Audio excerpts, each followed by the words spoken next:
हरे कृष्णा कृष्ण कृष्ण हरे हरे, हरे राम राम राम हरे हरे, हरे कृष्णा कृष्ण कृष्ण हरे हरे, हरे राम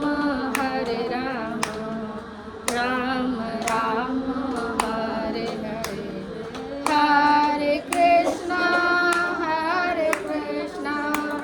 कृष्ण कृष्ण हरे हरे, हरे राम राम राम हरे हरे, हरे कृष्णा कृष्ण कृष्ण हरे हरे, हरे राम राम राम हरे हरे। तो यहाँ पे भगवान का नाम लिया जा रहा है, भगवान का कीर्तन लिया। तो भगवान सबके हृदय में बैठे हुए हैं। तो भगवान जो हृदय में बैठे हुए हैं ना, तो वो देख रहे हैं कौन कितना प्रेम से हमारा नाम ले रहा है। तो सबके सब प्रेम से, और बोलने की भी शक्ति कौन दिए? भगवान ही दिए हैं। तो बोलना जैसे आवाज़ भी निकले जो भगवान, हाँ ऐसे अभी कोई हो जाए हम लोग को बहस करना किसी बात पे, तो खूब ज़ोर ज़ोर से आवाज़ निकलेगा, एकदम तर्क पे तर्क आएगा। दुनिया का संसार का बात करने बैठे तो एकदम आवाज़ भी कहाँ से आ जाता है, शक्ति भी भगवान कहाँ से दे देते हैं? दे नहीं देते, वो तो हम ले आते हैं। लेकिन भगवान जो शक्ति दिए हैं उसका क्या है? दुरुपयोग करते हैं। अभी जो भगवान का नाम ले रहे हैं, तो ये भगवान की दी हुई शक्ति का सदुपयोग है कि भगवान का नाम ले रहे हैं। तो सब कोई बड़े प्रेम से, उत्साह से इस नाम का कीर्तन करेंगे। किसके लिए? जो दिवंगत आत्मा हुई है, जिनके लिए आज जो ब्रह्मभोज है, जिनके लिए आज हो रहा है पुण्यकर्म, आज अंतिम तिथि है, ब्रह्मभोज होगा, उनके लिए द्वादशा है। तो उनकी शांति के लिए, उनकी गति उच्च हो, उनकी गति सफल हो, है ना। गति अभी हम कहीं से आए हैं, तो कहीं से चल के आए हैं, तो वो भी तो कहीं जाके उनको बसना है ना। अभी उनकी गति जो आरंभ होगी, आज से उनकी यात्रा आरंभ होगी। तो यात्रा जो आरंभ होगी तो उनका यात्रा सुगम हो और गति उनका सदगति हो, ताकि उनको कहीं भी वास मिले। अर्थात ना कई बार वास नहीं मिलता तो आत्मा भटकते रहती, प्रेत होने में, तो उनको ऐसा ना हो, कहीं उनको गति मिले। तो इसलिए भगवान के लिए और उस आत्मा के लिए प्रेम से 2 मिनट कीर्तन करते फिर कथा करते हैं। हरे कृष्णा कृष्ण कृष्ण हरे हरे। टाइम है ना अभी? हरे राम राम राम हरे हरे, हरे कृष्णा कृष्ण कृष्ण हरे हरे, हरे राम राम राम हरे हरे, हरे कृष्णा कृष्ण कृष्ण हरे हरे, हरे राम राम राम हरे हरे, हरे कृष्ण कृष्ण कृष्ण हरे हरे, हरे राम राम राम हरे हरे। हरे कृष्ण। तो आज हम चर्चा करेंगे, कल हम चर्चा किए थे मरने के बाद हमारा ज़िंदगी क्या है, लाइफ आफ्टर डेथ। तो आज जो हम चर्चा करेंगे, चर्चा का विषय होगा, हम भागवत गीता से कुछ चर्चा करेंगे। तो भागवत गीता सबसे पहले हम सब जान लें कि भागवत गीता जो ग्रंथ है, भगवान के द्वारा, स्वयं भगवान साक्षात इन्हें गाने वाले हैं, गीत। तो भगवान के द्वारा गाई गई गीत है, और इस गीत में भगवान जो भी कुछ कहे हैं वो हमारे लिए कहे हैं, ताकि उनके कहे अनुसार हम अपना जीवन की यात्रा को हम सफल करें। अर्थात दिल्ली जाना है तो दिल्ली जाने के लिए या तो हम कैसे जाएंगे, या तो हम जाएंगे पैसेंजर में बैठ करके धक्का मुक्की में, या फिर जाएंगे थोड़ा सा रिजर्वेशन करा सकते हैं। यदि थोड़ा कुछ हम धन जमा किए हैं, थोड़ा और धन जमा किए हैं तो एसी क्लास में जाएंगे, थोड़ा और धन जमा किए हैं तो फर्स्ट क्लास एसी में जाएंगे, है ना, स्वाभाविक सी बात है। और थोड़ा धन जमा किए हैं तो सीधा एरोप्लेन से चले जाएंगे। तो जितना जितना धन जमा करेंगे उतना उतना जाएंगे। तो पैसेंजर में जाएंगे तो कष्ट होगा, धक्का मुक्की लगेगा, और एरोप्लेन में जाएंगे तो सुई एक बार में चले गए दिल्ली, चले गए ना। तो फिर ये देह त्यागेंगे तो वो जो जाएंगे तो उसके लिए भी तो तैयारी करना चाहिए ना। अब एरोप्लेन में जाने के लिए पैसा धन जमा किए ना, हम धन जमा किए तभी तो एरोप्लेन से गए, नहीं तो जाएंगे पैसेंजर में जाएंगे धक्का मुक्की करके। तो इसी तरह वो जो जब हम शरीर त्यागेंगे तो शरीर त्यागने के बाद जो हमारी यात्रा होगी, तो ये सब हम सबको भगवान अपना अपना चॉइस दिए। सबका मन अपना है, मन है ना, मन अपना अपना है, सबका पुरुषार्थ अपना अपना है। जैसा जैसा जो जिसका पुरुषार्थ है ट्रेन में, बस से, प्लेन से सफ़र करता, तो इसी तरह कर्म। तो उसके लिए तो फिर ये भौतिक यात्रा के लिए ज़्यादा संघर्ष, अधिक संघर्ष है। लेकिन भगवान का यात्रा जो, उस यात्रा के लिए ज़्यादा संघर्ष नहीं है। बस मन और चेतना को भगवान के चरण में छोड़ देना है, मन चेतना के भटकाव को भगवान के चरण में छोड़ देना है, और जो भी कुछ करते हैं भगवान को समर्पित कर देना। कुछ भी मेरा नहीं है, कुछ भी मेरा नहीं है, न ये शरीर मेरा है, न मेरे बच्चे मेरे हैं, न मेरा पति मेरा है, न मेरी पत्नी मेरी है, कोई कुछ मेरा नहीं। जो कुछ है भगवान, ठीक है, हम एक माता का है तो माता का कर्तव्य हम कर रहे हैं, हम पिता हैं तो पिता का कर्तव्य कर रहे हैं। बस कर्तव्य करने भर हमें चिंता करना चाहिए कि कर्तव्य में कोई कमी नहीं करना चाहिए, कर्तव्य में कभी कोई कमी नहीं करना चाहिए, और कर्तव्य करना है और फल छोड़ देना है भगवान पे, कि भगवान जो देंगे अच्छा देंगे, अच्छा नहीं दिए तो निश्चित हमारा कर्तव्य में कुछ कमी रहा, तभी तो अच्छा नहीं हुआ। क्योंकि भगवान से बड़ा कोई न्यायाधीश हो सकता है क्या, है ना, कि भगवान सबके ऊपर समभाव रहते, समदर्शी है।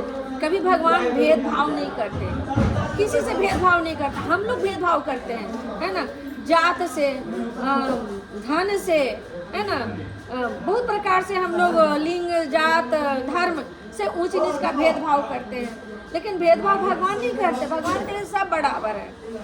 भगवान के घर में किसी के लिए कोई धर्म नहीं, कोई जात नहीं, कोई लिंग नहीं, स्त्री पुरुष है ना, थोड़ा उसमें भी लोग भेदभाव करता है, बेटा है तो बेटी है, पति है तो पत्नी है। तो इस तरह के भगवान के घर में जो है ना कोई भेदभाव नहीं है, लेकिन भेदभाव हम लोग बनाते। लेकिन यही जब हम जानेंगे ना तो इस भेदभाव को हम लोग अब नहीं करेंगे। तो आगे हम जो हरे कृष्णा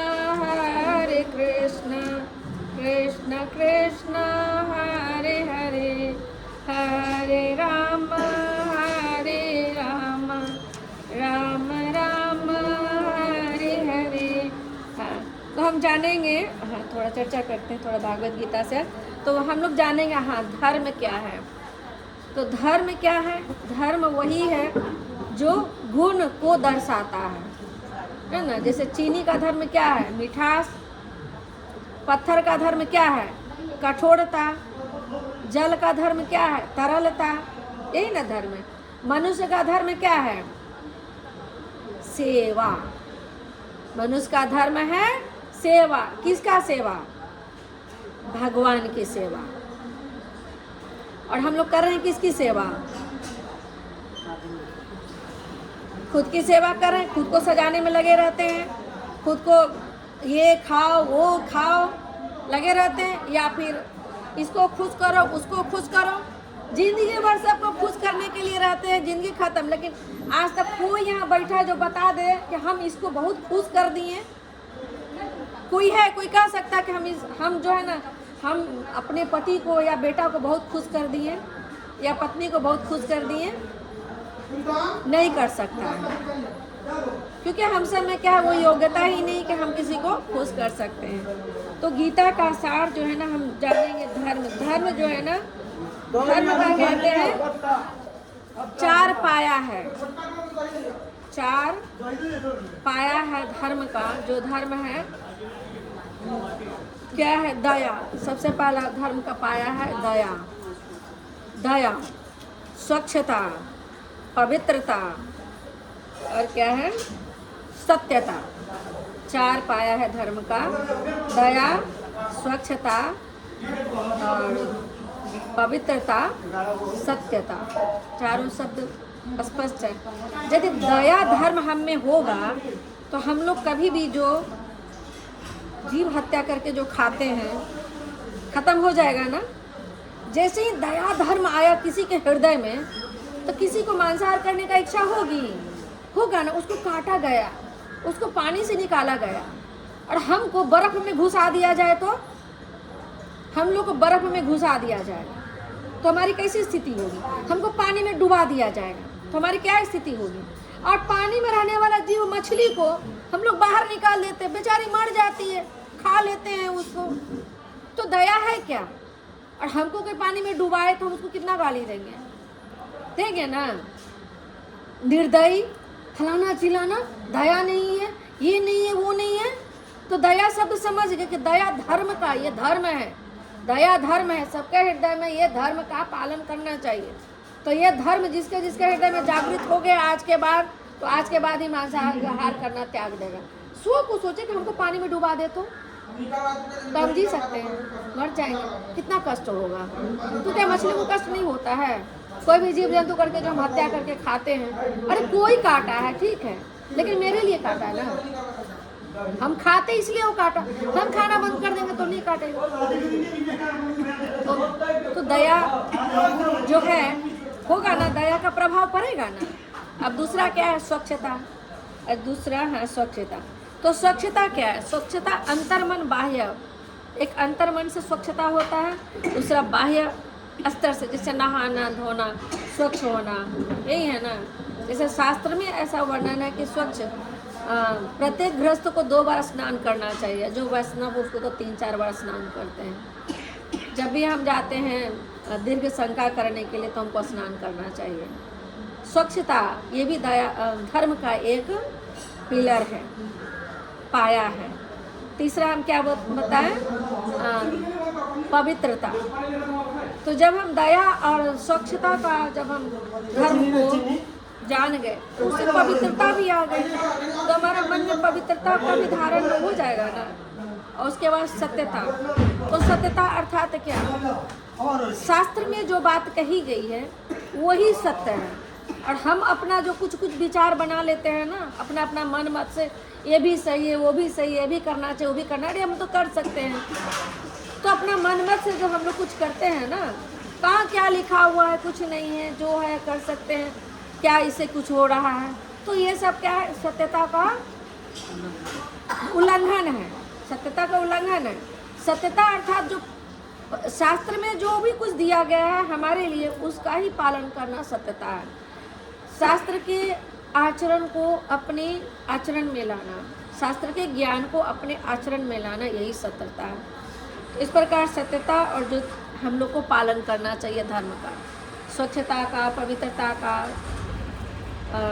और दया का। आगे हम भागवत गीता से आज हम थोड़ा अध्ययन करते हैं। 18वां अध्याय। गीता पढ़ने से थोड़ा भगवान का नाम लेते हैं।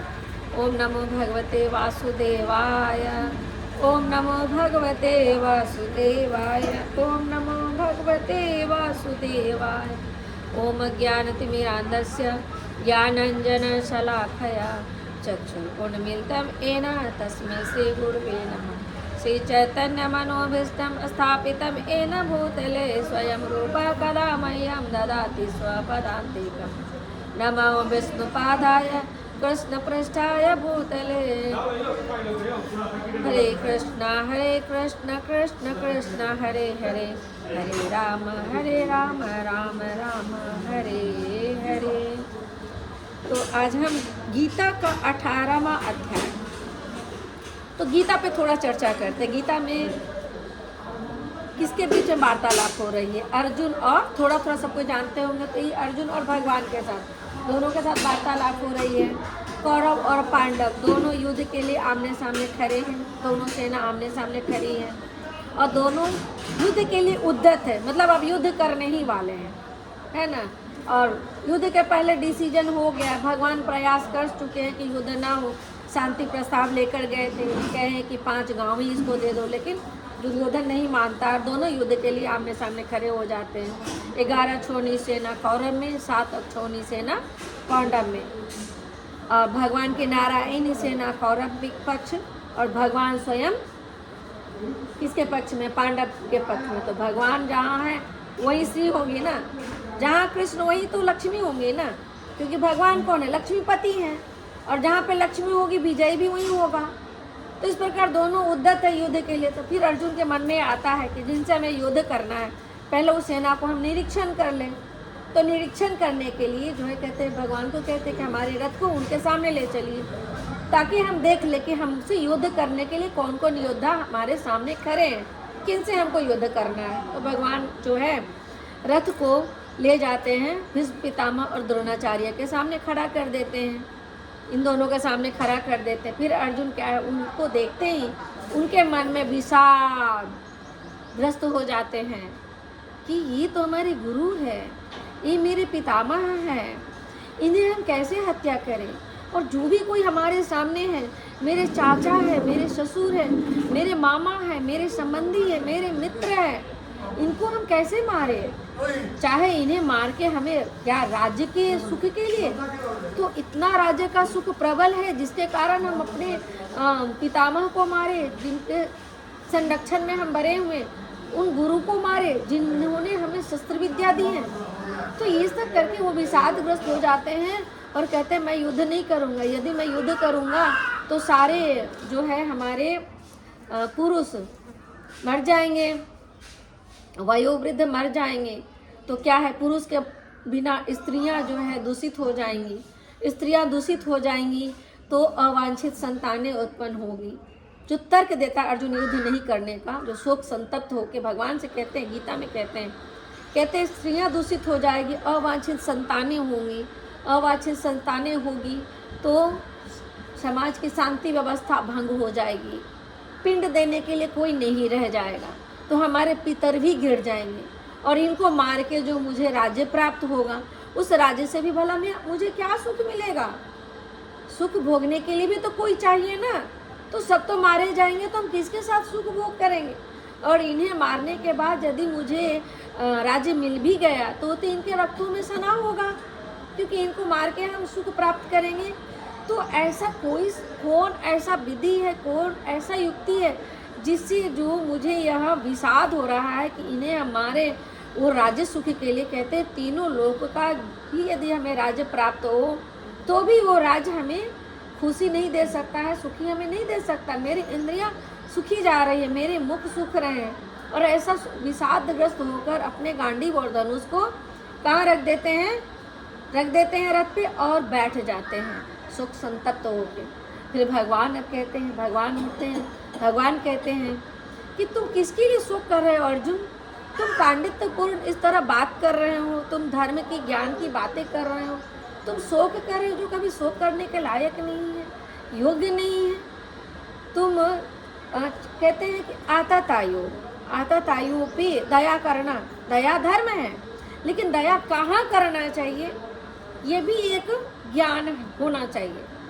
अब जैसे हमारे सैनिक हैं, हमारे न्यायाधीश हैं, उसके सामने अपराधी को लाया जाएगा, आतंकवादी सैनिक के सामने आ जाएगा तो उसकी हिंसा करेगा ना वो रक्षा के लिए। तो रक्षा के लिए क्षत्रिय का धर्म है हिंसा करना, लेकिन कोई और नहीं कर सकता है।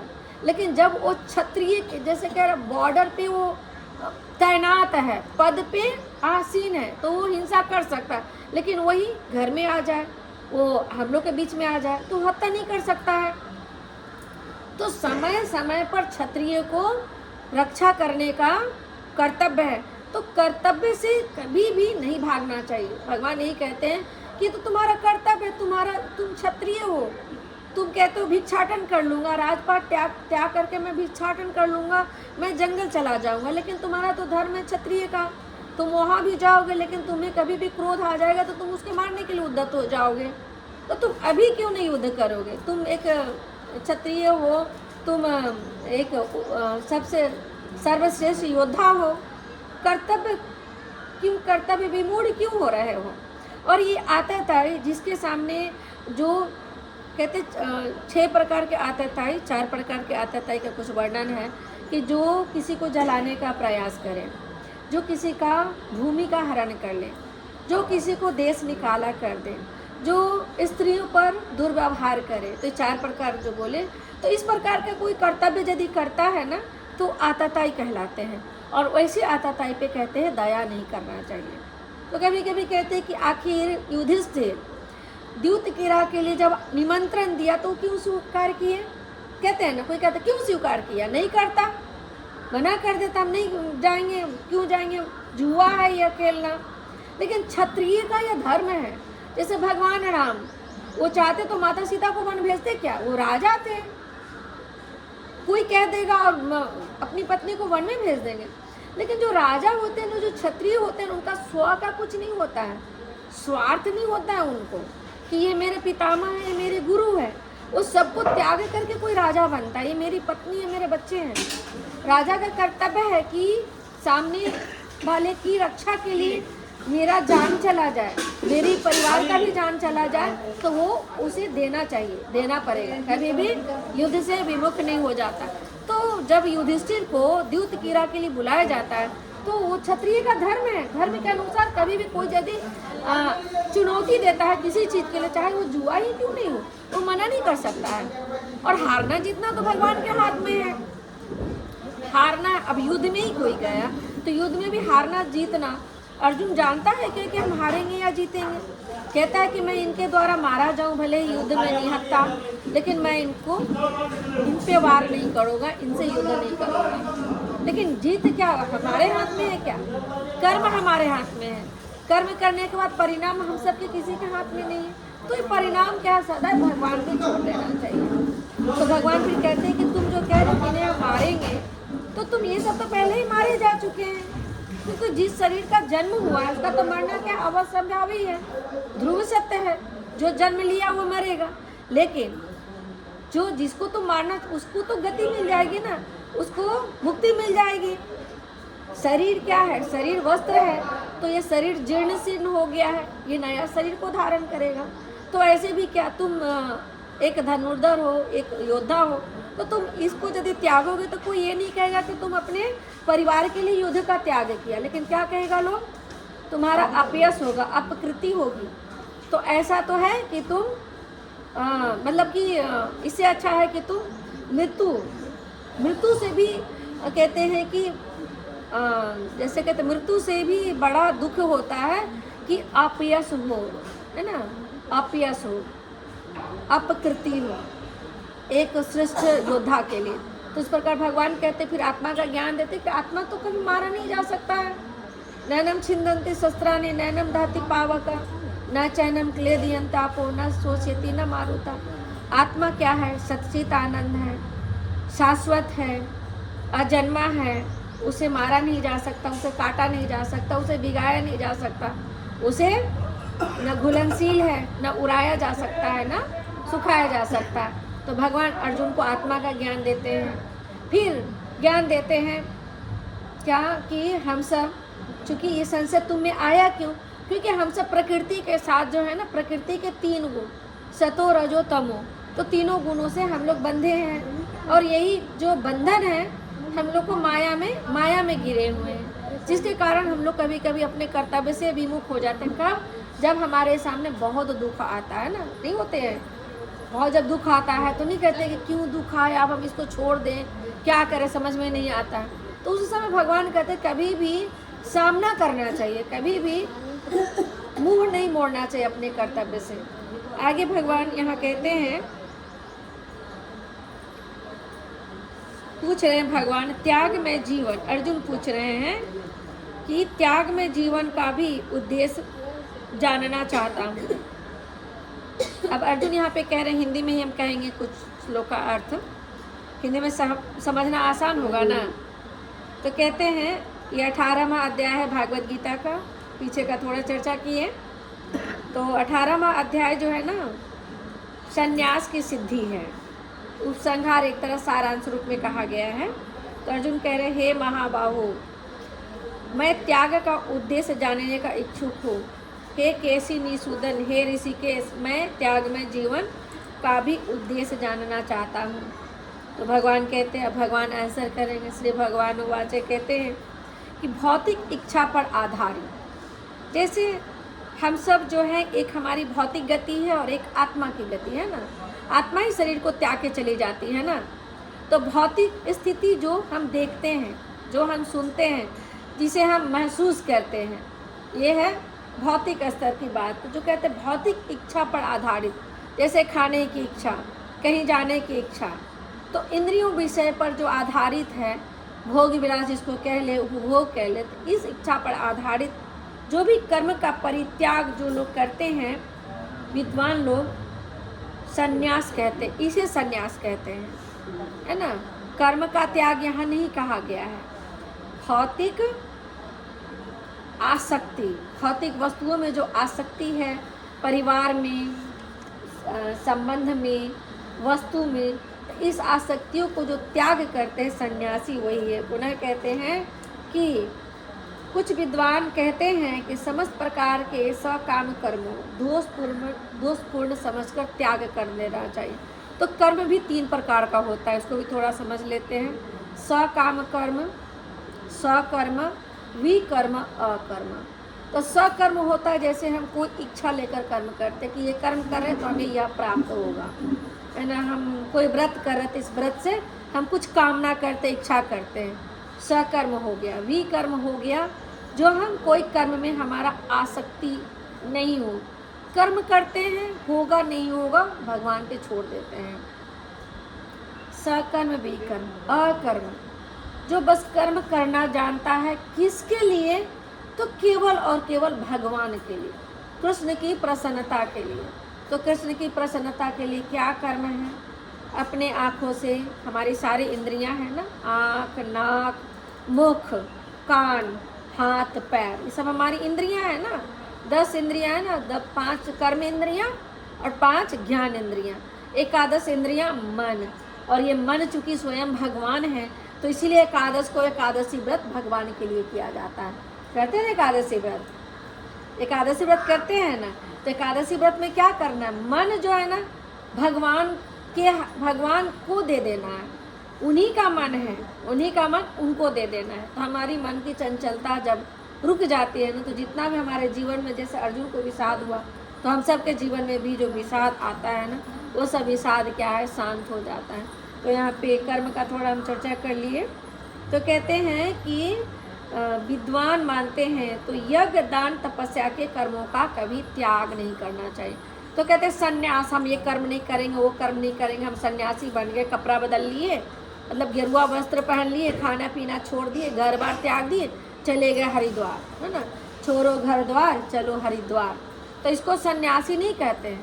गृहस्थ में रहना है, सारे कर्तव्यों को करना है, लेकिन जिसमें मेरा जो आसक्ति है ना, मन जहाँ जहाँ मेरा अटका हुआ है, वहाँ से मन को हटा के भगवान के चरण में लगा देना। तो कैसे लगा भगवान के चरण में? तो जो ये आँख भगवान दिए ना, इस आँख से भगवान का दर्शन करें। सबके घर में कुछ कुछ भगवान का मूर्ति होगा, भगवान का चित्र होगा, तो भगवान का दर्शन करें। और दर्शन क्या सोच करके, जैसे हम आप बैठे हुए ना, तो एक दूसरे को देख रहे हैं, तो क्या हम कह रहे हैं, आप सुन रहे हैं ना, तो इस भाव से नहीं, भगवान यहाँ है, भगवान को हम देख रहे हैं, भगवान हमको भी देख रहे हैं, ये भावना को जागृत करके भगवान को आंखों से दर्शन करें। ये जो नासिका है, नासिका से क्या करना? भगवान की सेवा, दर्शन, मतलब अपनी इंद्रियों को भगवान की सेवा में कैसे लगाया बता रहे हैं। आंखों द्वारा भगवान के दर्शन कर लिए। अब नाक से क्या करें? तो नाक से भगवान के चरण में जो भी कुछ हम अर्पित करते हैं, कुछ भी हम अर्पित करते, तुलसी फूल जो भगवान को अर्पित करते हैं, उसे लेकर के सुगंध लेना है। भगवान को चढ़ाया हुआ फूल चरणों में, उनको नित्य प्रति जब हम भगवान से के चरण से फूल उठाते हैं ना, निर्माल को, तो उसको सूंघना चाहिए। तो ये हो गया, नाक से सेवा होगी भगवान की। और मुख से 2 सेवा है। एक सेवा है कि जो भी कुछ हम खाते हैं, जो भी भगवान गीता में कहते हैं, ते अघम पापा, कहते हैं गीता में, भगवान कहते हैं कि हम कुछ यदि भगवान को अर्पित किए बिना खाते हैं, तो हम वो पाप खाते हैं, हम अन्न नहीं खाते हैं। तो पाप नहीं खा के कुछ भी खाएं, भगवान को थोड़ा अर्पित कर, थोड़ा तुलसी डाल करके भगवान को अर्पित कर दे। भगवान का दिया भगवान को ही दे दे, है ना। तो दिया वस्तु गोविंदम तुभ्यमेव समर्प्य, आपका ही दिया हुआ वस्तु भगवान आपको ही अर्पित करते, भगवान भी प्रसन्न हो और उसे प्रसाद समझ के हम प्रसाद खाए। आरंभ है गए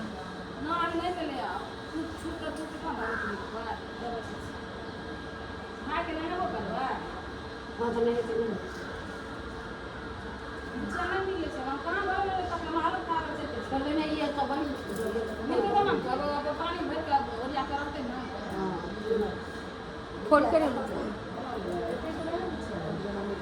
कहाँ थे, कहाँ थे?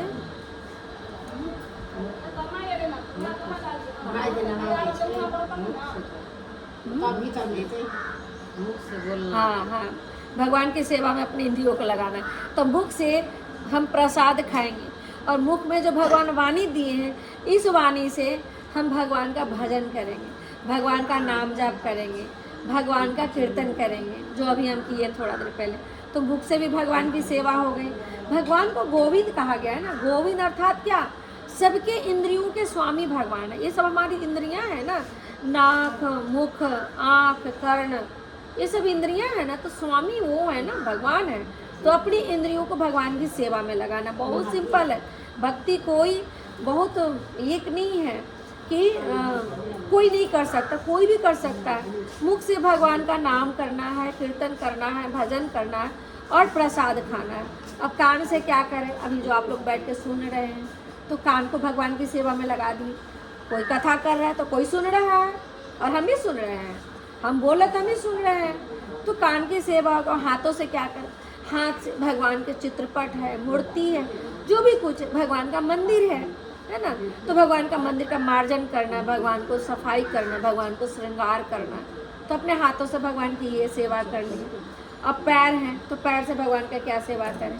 पैर से जाए हम मंदिर, मंदिर जाए, भक्त संग करें, सत्संग करें, तो पैरों से जा कर के इस प्रकार हम पैरों से भी सेवा कर ली। तो इस प्रकार क्या सारी इंद्रियों को भगवान की सेवा में लगा दिए, भगवान भी प्रसन्न होंगे। तो ये क्या हो गया? अकर्म हो गया। अर्थात जो भी कुछ किए हम भगवान के लिए किए, स्व के लिए नहीं किए। स्व के लिए किया हुआ कर्म या तो विकर्म होता है या सकर्म होता है। इच्छा है, इच्छा पूर्ति के लिए किए तो सकर्म, इच्छा नहीं है तो विकर्म। तो क्या है? अकर्म। अकर्म को कृष्ण कर्म भी कहते हैं। आगे पुनः आ रहा है, क्या कहते हैं? पुनः कहते हैं कि हे भरत श्रेष्ठ, अब त्याग के विषय में निर्णय सुना। अभी अर्जुन पूछ रहे हैं कि यज्ञ ने, अभी भगवान ही बता रहे, तो भगवान कह रहे हैं कि त्याग नहीं करना, हमें कोई कर्तव्य, घर गृहस्थ को त्याग नहीं करना, हमें घर गृहस्थ में ही रहना है। लेकिन क्या त्याग करना अभी भगवान बताएंगे, त्याग क्या करना है, क्या नहीं करना है। तो कहते हैं कि त्याग के विषय में मेरा निर्णय सुनो। मेरा निर्णय अर्थात क्या? परम भगवान, मत्ता परतरम नान्यत किंचित दस्ति धनंजय। भगवान स्वयं गीता में ही कहते पिछले अध्याय के श्लोक में कि मेरे से ऊपर कोई भी नहीं है ना। भगवान परम है ना। ईश्वर परमः कृष्ण, ईश्वर परमः कृष्ण। परम अर्थात उससे ऊपर कोई नहीं हो सकता है। तो भगवान कृष्ण है, कृष्णस्तु भगवान स्वयं, है ना। वासुदेव सर्वमिति स महात्मा सुदुर्लभ। तो भगवान वासुदेव को जो सब कुछ मान लेता है, वैसे महात्मा कहते सुदुर्लभ होते, सुदुर्लभ मानुष तन पावा। तो मनुष्य तन मिला यही सत्संग करने के लिए, भगवान को जानने के लिए और सारे कर्तव्यों को करते हुए अंत में भगवान को प्राप्त करने के लिए। और ऐसा जीते जी यदि हम अपनी साधना को, अपने कहते साधना चेतना को भगवान में स्थित कर देते हैं ना, तो फिर जो हम ये जो देह त्यागेंगे ना, तो निश्चित स्वयं भगवान हमें लेकर जाएंगे। फिर यमदूत, यम पास, जो कल हम चर्चा कर रहे थे, 348 दिन, 16 स्टेशन, कुछ नहीं पार करना पड़ेगा। गोखुर, गोखुर होता ना, गोखुर में जल भरा हो, उसको पार करने में कितना लगता है?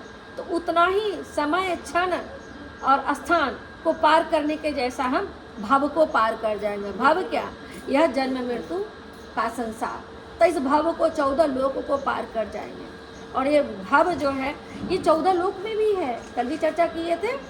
जो ऊपर के लोग क्या है? भूलोक, ये भूलोक, भूवरलोक, स्वर्लोक, महरलोक, जनलोक, तपलोक, सत्यलोक, ब्रह्मलोक, ब्रह्मलोक, है ना। 7 लोक ऊपर, नीचे का तल, अतल, सुतल, तलातल, रसातल, पातालम महातालम, है ना, नीचे का। तो 14 भुवन से ऊपर भगवान ले जाएंगे, वही जेट एयरवेज में ले जाएंगे भगवान।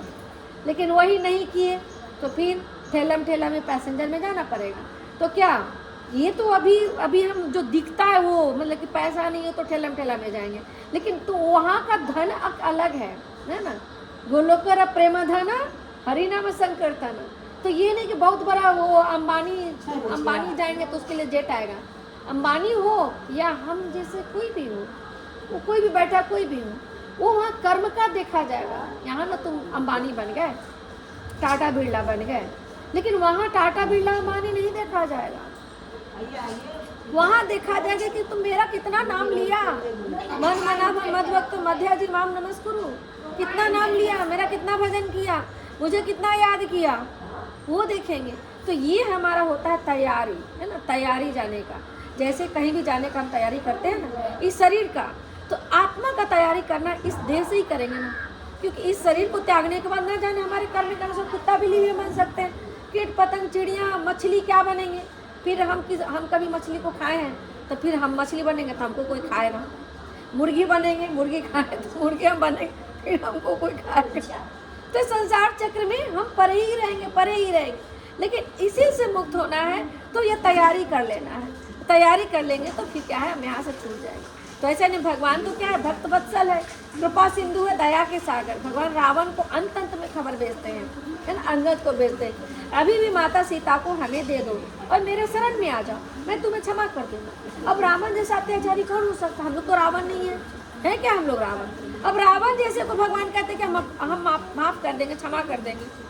रावण जैसे को भी भगवान कहते हैं कि हम क्षमा कर देंगे। दुर्योधन को भी भगवान कहे ना, अब दुर्योधन जैसे अत्याचारी तो हम नहीं है क्या हम लोग अत्याचारी है। किसी को जलाने का प्रयास किए, किसी को विष दिए मारने के लिए, नहीं दिए ना, किसी का भूमि हरण नहीं किए ना।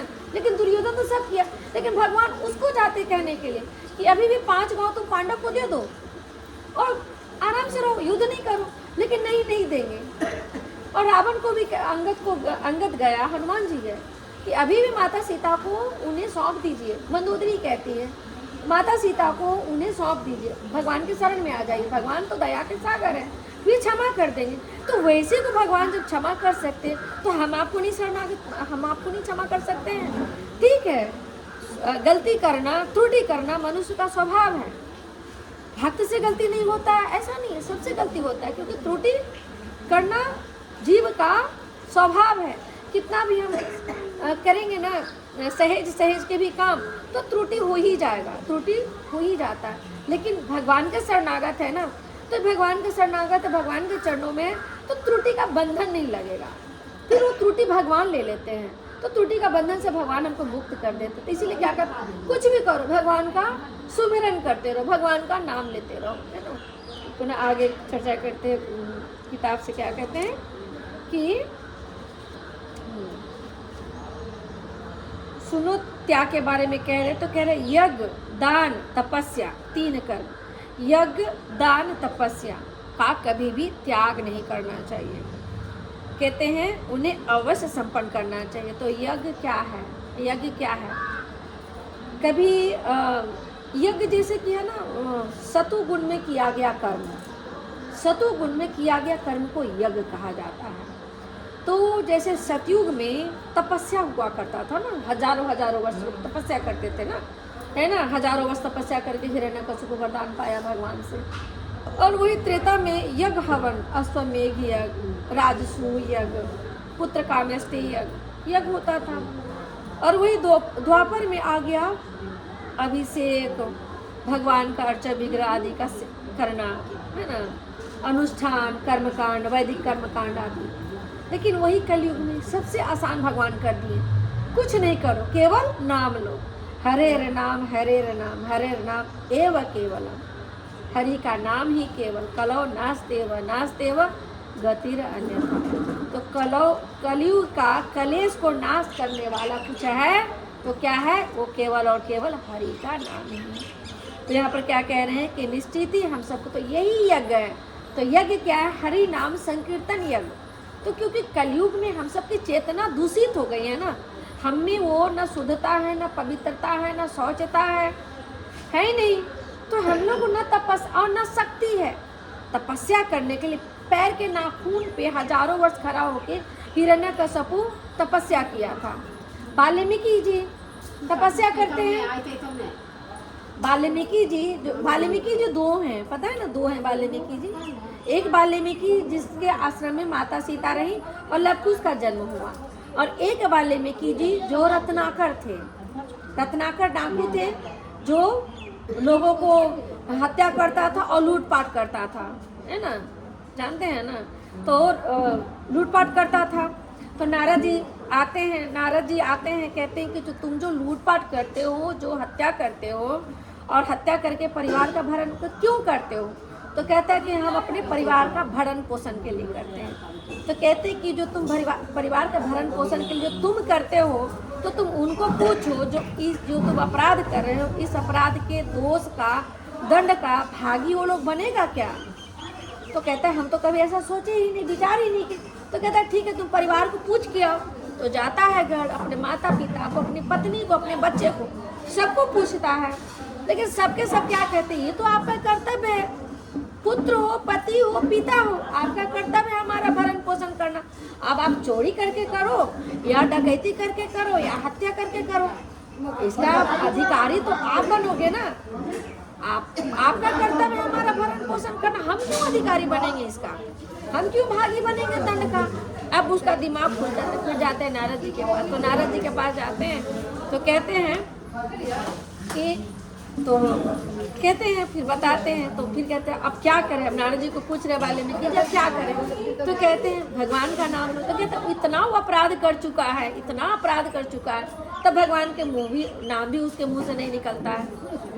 तो कहते हैं कि मेरे मुख से तो भगवान का नाम ही नहीं आ रहा है। तो फिर नारद जी कहते हैं ठीक है, तुम बहुत मारते हो, सबको मारे हो, तो तुम मरा मरा मरा मरा मरा मरा मरा मरा मरा मरा, तो उल्टा नाम जप के ही भगवान को पाले। और उसके बाद वो तपस्या करने बैठ जाते हैं, तपस्या में लीन हो जाते हैं। तो तपस्या में ऐसे लीन हो जाते हैं कि जो चींटी का घर होता है ना, चींटी का घर को वाल्मीकि कहते हैं, चींटी के घर को वाल्मीकि कहते हैं। तो चींटी उनके देह के ऊपर घर बना देती है। तो फिर उनके बाद जब ये होता है तो सिद्धि प्राप्त कर लिए, भगवान को साक्षात्कार कर लिए हुए। तो उसके बाद इसीलिए उनका नाम जो रत्नाकर से वाल्मीकि पड़ा, और वाल्मीकि पड़ा और वे रामायण की रचना की। तो भगवान जो है रामायण की रचना की। तुलसीदास जी रामचरित की रचना की। तुलसीदास जी को स्वयं भगवान दर्शन दिए ना। चित्रकूट के घाट पर चंदन घसे परे संत, चित्रकूट के घाट पर परे संतन के भीड़, तुलसीदास चंदन घसे तिलक करे रघुवीर। तो तिलक करे रघुवीर तो भी तो नहीं पहचानते हैं। तो नारद जी सूखा बन के कहते हैं, ये सूखा बन के नारद जी कहते हैं। तो फिर वो मंत्र मुग्ध हो जाते हैं। तो तिलक करे रघुवीर, तिलक कौन करता है उनका? स्वयं भगवान उनको तिलक करके जाते हैं। स्वयं भगवान जो है ना तुलसीदास को तिलक करके जाते हैं, और तिलक करके दिए, पूरा साक्षात्कार हो गए। भगवान उनको, शिव और पार्वती उनको दर्शन देते हैं। बचपन में ही 12 माह के बाद उनका जन्म हुआ था, और मुख में दांत लेके जन्म लिए थे। जन्म लेते ही राम बोलते हैं। तो उनकी माता जो है त्याग देती है अब शकुन समझ के। तो उनकी जो दाई है चुनिया, वो लेकर के चली जाती है। चुनिया भी कुछ 4-5 साल के बाद मर जाती है। इधर माता भी 8-10 दिन के बाद माता भी मर जाती है, चुनिया भी मर जाती है। तो इधर उधर भटकते रहते हैं। तो माँ पार्वती स्वयं आकर के ना उनको खाना खिलाती है। और 5 वर्ष के बाद वो उनको एक गुरु प्राप्त होते हैं भगवान की कृपा से, नरहरिया आनंद जी, है ना। तो ये गुरु प्राप्त होते हैं, गुरु से वो दीक्षा लेते हैं, गुरु से राम की कथा सुनते हैं, भगवान का साक्षात्कार होता है। तो इतना बड़ा वो जो है ना रामचरितमानस की रचना कर देते हैं। तो ये है भक्ति में शक्ति। तो आगे थोड़ा और एक श्लोक पढ़ना। अच्छा उधर हो गए, लेकिन तो हम क्या बोले कि कर्म का कभी भी हमें त्याग नहीं करना चाहिए।